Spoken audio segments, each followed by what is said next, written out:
They are the stuff of nightmares and haunted houses.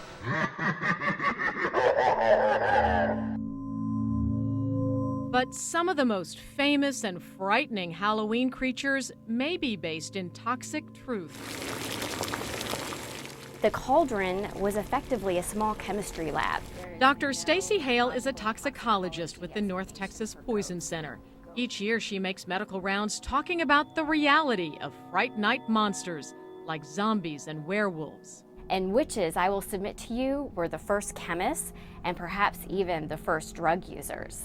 And Dr. Hale says there is a perfectly poisonous reason for flying and green faces, both of which come from witches' brew spread on their bodies. The brew was, of course, green because it was made from plants, and they would apply this ointment, it was called a flying ointment, to their body, and it would render them unconscious. But all the while, they were on a fantastic journey, and they felt the sensation of flying. Another ointment says Hale plays into the chemistry behind werewolves. Wolfsbane is a plant. When rubbed on the skin, the flower apparently prompts strange changes in sensation.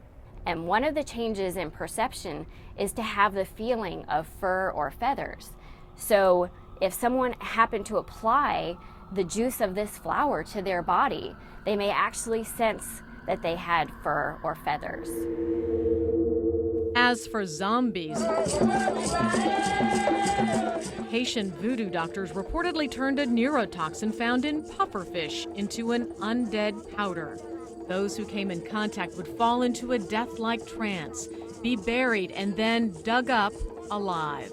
Now, the victim didn't know any better because while they were in this state and they were entombed in the coffin, they were not breathing effectively and they suffered lack of oxygen to the brain and brain damage, but not enough to die, and then they could be taken into slavery.